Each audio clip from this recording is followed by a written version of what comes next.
आधा कुआं। पद्मा सचदेव जी की कहानी आज आपके लिए लेकर आई हूँ। कुआं अभी अभी पाट दिया गया है, यह समाचार गांव में फैलते देर नहीं लगी। अभी कुएं में डाली गई मिट्टी एकदम पोली थी।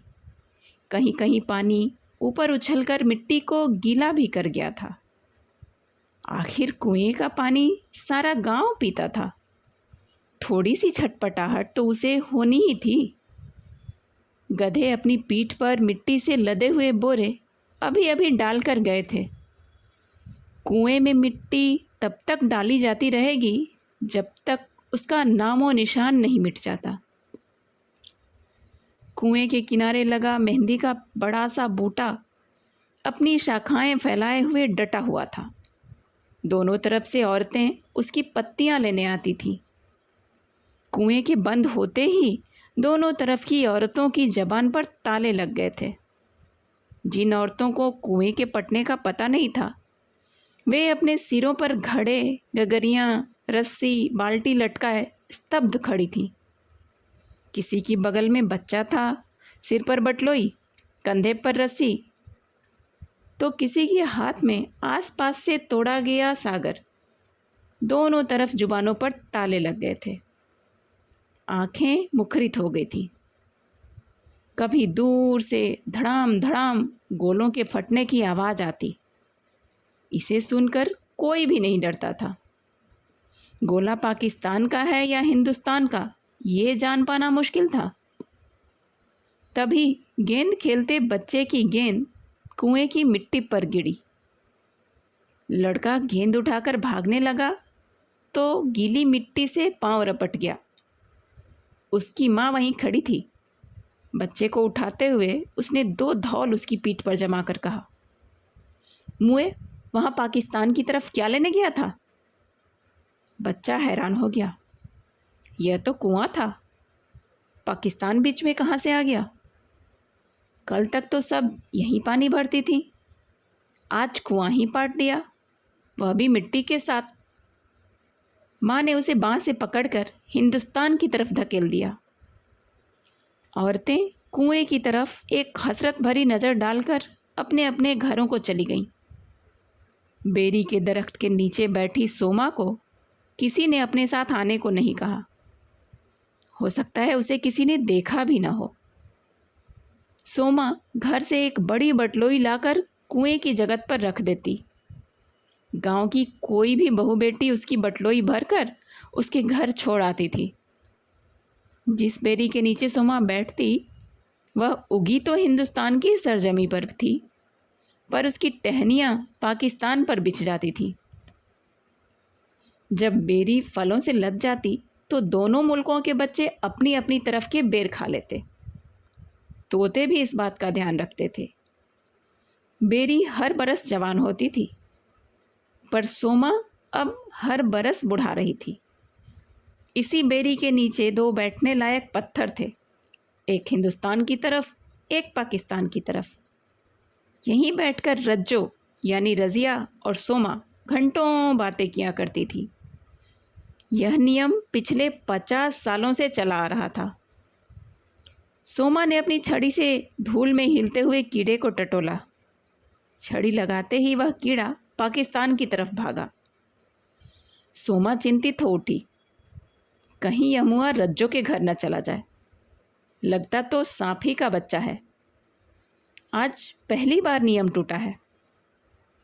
उसके मुँह मर्द ने न आने दिया होगा। मर्दों की कौम होती ही दिल की काली है। सोमा वहीं बैठी रही अकेली। उसे मिलिट्री वाले भी एक पिलर से ज़्यादा ना समझते थे। उसका दिल कांप रहा था।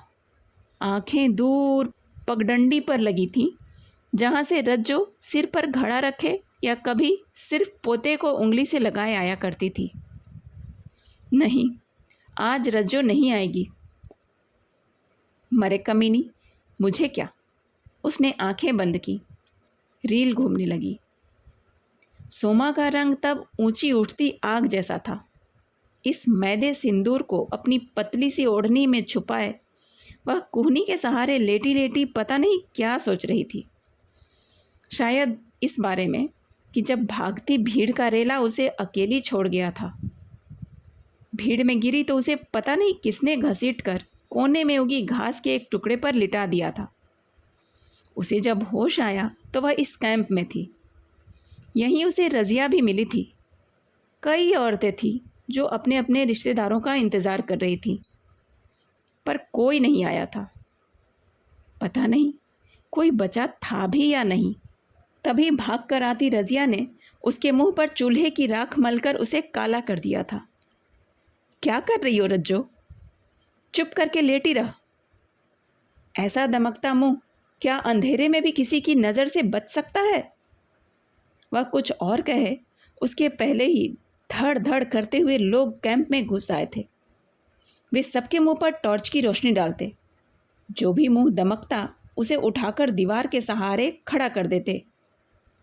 7-8 औरतों को वे साथ ले गए थे। सुबह रात भर जलती लालटेन की तरह धुआई हुई ये औरतें लौटकर वहीं आ जाती, मुर्दों में मुर्दा। फिर एक दिन कई ट्रक आकर अपनी अपनी मिल्कियत संभाले हिंदुस्तान व पाकिस्तान को रवाना हो गए। रजिया इस गांव के कैंप में आई तो उसे पता चल गया था कि उसके घर का कोई नहीं बचा है। यह कैंप सरहद के पास था। वहीं एक जुलाहे के साथ उसका निकाह कर दिया गया। जुलाहा खासी उम्र का था पर कुंवारा था। उसने निकाह की सारी उम्मीदें छोड़ दी थी, पर भला हो बंटवारे का, कुंवारा मरने से बच गया। उसने रज़िया को बड़ी इज्जत से स्वीकार किया। सोमा का ब्याह भी सरहद के पार एक रंडवे दर्जी से हो गया। उसके घर के किसी भी व्यक्ति के जिंदा होने की कोई खबर न थी। दर्जी को घर से खाना खाने के सिवा कोई मतलब न था। उसका कहना था, मेरा वंश चलना चाहिए। वंश चलाने के लिए सोमा बुरी न थी। उसने 4 बेटों को जन्म दिया।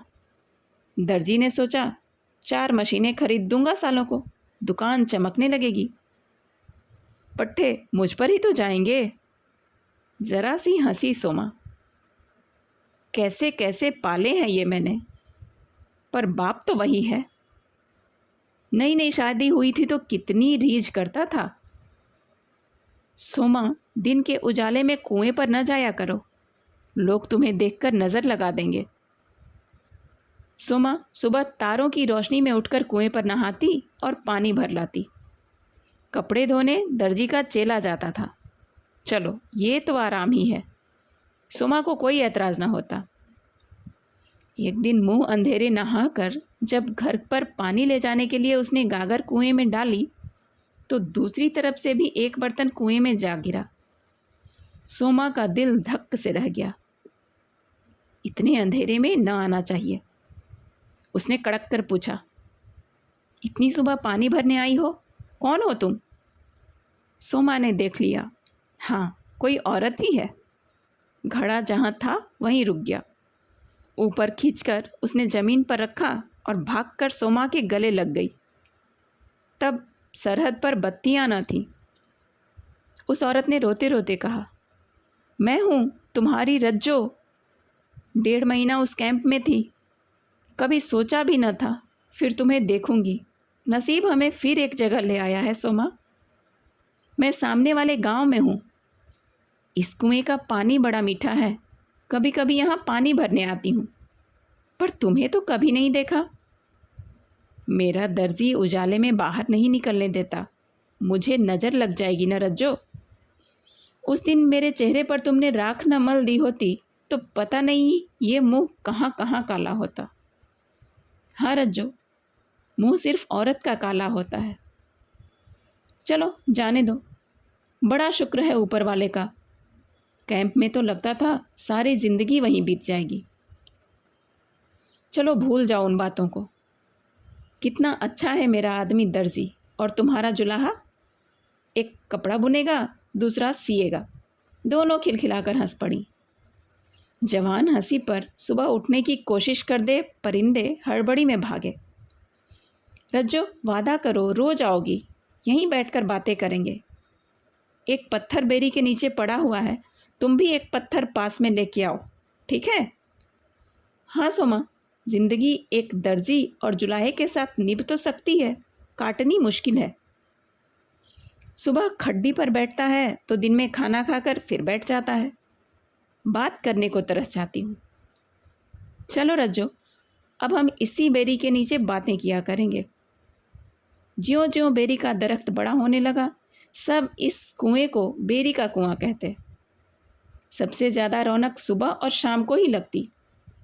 सुबह दोनों तरफ की औरतें बेरी की टहनियों पर दुपट्टा डालकर नहा लेती, एक दूसरी से चुहलें करती। अगर कोई पानी भरने लगती तो वह छपाछप सारे बर्तन भर डालती। देखा देखी दूसरी ओर भी यही होता, होड़ सी लग जाती। पहले कौन सारे बर्तन भर लेगी। बर्तन भरते रहते, कुआं खाली होता रहता। कुंवारी लड़कियां कपड़ा बदन पर रखकर मल मल कर नहाती और बहुएं पर्दे की ओट में। सबको पवित्र करता कुआं। रजिया ने सोमा को बताया था, मेरा मर्द जुलाहा है, जमी ढेरी भी है, अच्छी गुजर हो जाती है। उम्र तो खासी है पर खटता बहुत है, देखने में भी बुरा नहीं है। सोमा ने कहा, अरे मेरे दर्जी को तो सब छैला कहते हैं, पर जब हमारे नसीब में आया तो उतना छैला न था। रजिया ने कहा, चलो जिंदगी कट जाएगी। सिर छुपाने की जगह औरत के लिए सबसे बड़ी चीज़ होती है। गोद में क्या है? प्रफुल्लित होकर सोमा ने कहा, बेटा है। और तुम्हारे? शर्मा कर रजिया बोली, जुड़वा हो गए थे। दोनों ठीक हैं, ऊपर के दूध को तो मुंह ही नहीं लगाते। घर में 2 भैंसें भी हैं। हंसकर सोमा ने कहा, पर उन्हें तो गाय का दूध ही पसंद है। चल हट कमीनी, मैं गाय हूँ क्या? दोनों हंस पड़ी। फिर रजिया और सोमा पानी भरने आती तो कितनी देर बातें करती रहती। ज्यों ज्यों बच्चे बड़े होते गए, कुएं पर उनका बैठने का समय भी बढ़ता गया। अपने अपने इलाके में पत्थरों पर वे दोनों सिर से सिर जोड़े पता नहीं क्या क्या कुसर पुसर करती रहती। अब उनके होने पर कोई ध्यान नहीं देता था। 1965 की भारत पाक लड़ाई में दोनों तरफ से गोले भी चले, सिपाही भी मरे और सीमा पर मिलिट्री की गश्त के डर से कुआं वीरान होता चला गया। आसपास रहने वाले एक दूसरे की माँ बहनों को गाली देते, एक दूसरे की तरफ गए अपने गाय गोरुओं पर सारा गुस्सा निकालते और शाम को उन्हें अपने अपने घर ले आते। इन गाय भैंसों को लड़ाई का मतलब तो पता न था। इसी तरह रजिया और सोमा की समझ में भी न आता था अब किस चीज़ की लड़ाई थी। मुल्क बांट लिया, अब अपने अपने इलाके में जाकर मरो, लेकिन नहीं, लड़ाई ज़रूर करेंगे। सीमा पर आए दिन गाय गरुओं को लेकर तो लड़ाई होती ही थी। कभी कभी वहाँ की मुर्गी इस तरफ आ जाती, कभी कोई बंदरी ही नाम मात्र की सीमा लांघ जाती। अक्सर यहाँ की गाय भैंसें चरते चरते वहाँ चली जाती और वहाँ की यहाँ आ जाती। दोनों के पेट भरे रहते। कौन सी घास किस मुल्क की है उन्हें इससे मतलब न था। जब कोई गाय भैंस गाभिन हो जाती तब भी पता न चलता कि बच्चा पाकिस्तान का है या हिंदुस्तान का। सोमा का बड़ा बेटा फौज में चला गया तो रज्जो का बेटा भी फौज में ड्राइवर हो गया। कुएं पर बैठकर दोनों कहती, क्या कहूँ, कहीं मुँह आपस में ही लड़कर न मर जाएं। रज्जो बड़ी संजीदगी से सोमा के कान में कहती, देखो सोमा, ये सब नंबरदारों की करतूतें हैं, यही लड़वाते हैं मुल्कों को, असली गुनाहगार यही हैं। हमने बेटे एक दूसरे के साथ लड़ने को पैदा नहीं किए। सोमा ने बहुत उदास होकर कहा, मैंने बहुत मना किया था। असल में एक कप्तान ने इससे कपड़े सिलवाए थे, उसको इसके सिले कपड़े बहुत पसंद थे। उसने उसे कहा था मेरे एक बेटे को सिपाही लगवा दीजिए, उसे याद रहा और जगह निकलने पर इसे लगवा दिया। क्या कहूँ, दम्मों का लोभी है इनका बाप। ये भी मुआ दर्जी की औलाद, अच्छा भला कॉलेज जाता था, फौज में चला गया। मेरे भी दूसरे ने दुकान खोल ली है, उसकी छींटे लेने तो चोरी छिपे हिंदुस्तान से भी औरतें आती हैं। देख रज्जो, एक कमीज का कपड़ा मेरे लिए फड़वा लाना। पिछले साल की एक सुत्थन पड़ी है, उसके साथ कुर्ता नहीं है। मोतिया रंग पर लाल छापा हो तो खूब बनेगी। सुमा, मैं खुद दुकान पर जाकर अपनी पसंद के छाप की कमीज फड़वा लाऊंगी। कुर्ता तो तुम्हें मेरा जीजा खूब फिटिंग वाला सी देगा। दोनों हंसने लगीं। लड़ाई ख़त्म होने पर भी वैसे ही एक दूसरी तरफ के लोग मिल जाते थे जैसे दूध और पानी। फिर सब वही जीने के अंदाज शुरू हो जाते। 1965 की लड़ाई में कुएं पर एक बार सन्नाटा छा गया। फौजियों की आवाज़ के डर से कोई पानी भरने न आती। फौजी ट्रकों में पानी लाद लाद कर छावनियों में पहुंचाते रहते। लड़ाई की वजह से आर पार होने वाले सब रिश्तेदारों की शादियां रुक जाती। लड़ाई का झमेला हटते ही पार का फ़कीरा अपने सगे भाई मोहम्मद के घर बारात ले गया। लड़ाई के बाद यह पहला खुशगवार वाक़या था। वहीं शादी में सोमा और रज़िया मिली तो एक दूसरे के गले लग गईं। लड़ाई के बाद दोनों के बच्चे सही सलामत थे। रज़िया ने रोते रोते कहा, अल्लाह का शुक्र है मेरा बच्चा जंग से जीता जागता वापस लौट आया। शुक्र है रज़िया, तेरा भांजा भी सही सलामत वापस लौटा है। मुओं ने इसके पाँव पर गोली चलाई थी। वह तो जानो बूट बड़ा पक्का था, उसी के ऊपर से होकर निकल गई। मैं कल ही पंजपीर में नियाज देकर आई हूँ। पंजपीर हिंदुस्तान में था। रज़िया ने कहा, सोमा, मन्नत तो मैंने भी वहीं मानी हुई है। अब किसी दिन गश्त कम होगी तो दे आऊँगी। मुझे जम्मू से ख़रीदारी भी करनी है। पता नहीं रज़िया कब लड़ाइयाँ ख़त्म होंगी। हमारी ज़िंदगी इसी डर में बीत जाएगी। पता नहीं। हाँ, अब हम दादी नानी हो गई हैं। पता नहीं कितने दिन के और हैं। इधर उधर मार कुटाई ना हो तो पता ही नहीं चलता दो मुल्क हैं। पता तो तब चले जब हम अलग हों। हमारे सुख दुख साझे हैं, हमारी गरीबी एक है। हम इकट्ठे जवान हुए, इकट्ठे ही बूढ़े हो रहे हैं। तुम्हें क्या बताऊं, अब आँखों से ठीक से सुझाई नहीं देता। इतनी बार लड़कों का बाप शहर में आँख वाले डॉक्टर को दिखाने के लिए कहता है, फिर भूल जाता है। उसकी अपनी आँख भी खराब है। आँखें तो हमारी भी खराब हैं। लड़ाई बंद हो तो मैं भी तुम्हारे डॉक्टर के पास ही चलूँगी। सुना है बड़ा सयाना डॉक्टर है। कुछ दिन रुको, फिर इकट्ठे चलेंगे। अच्छा, मैं चलती हूँ। रज़िया ने घुटनों पर बोझ डालकर उठते हुए कहा, सोमा, नया सत्तू निकला है, तेरे लिए ले आऊँगी। अपने बुढ़े को भी पिला देना। कुएं पर रौनक लगनी फिर शुरू हो गई। कोई नई बहुओं को कुआं पूजने लाती तो सामने वालियों को भी बतासे बांटती। खूब रंगीन हो जाता कुआं। उसका पानी बर्तनों के डूबने से कांपता रहता। कभी कोई बर्तन, कभी कोई। यह पाकिस्तान की बाल्टी है, ये बटलोई हिंदुस्तान की है, पर पानी दोनों में एक रहता, जैसे आसमान दोनों का था। उस पर कोई लड़ाई न होती थी। इसके बावजूद सीमा पर छुटपुट वारदातें होती रहती थीं। इसका अभ्यास दोनों को था। इस पर कभी कभी बहस भी होती, पर ज़्यादातर इस तरह की बात कोई न करना चाहता। शाम से सुबह तक खूब चौकसी रहती। फिर सुनने में आया हिंदुस्तान पाकिस्तान में बस चल रही है। रज़िया ने पत्थर पर बैठते हुए कहा, ऐ सोमा, यह बस चलने की क्या अफवाह है? यह अफवाह नहीं है। हमारे प्रधानमंत्री बस लेकर पाकिस्तान गए हैं। रास्ता खुल गया है, इसलिए एक बार जाकर कुंजरावाले में अपना घर देखना चाहती हूँ। अरे सोमा, मेरी तो मुमानी सास वहाँ रहती है। मैं भी चलूँगी। हम दोनों उन्हीं के घर रहेंगे। बड़े ख़ानदानी लोग हैं। एक बार मुमानी ने मुझे घी की पीपी भी भेजी थी।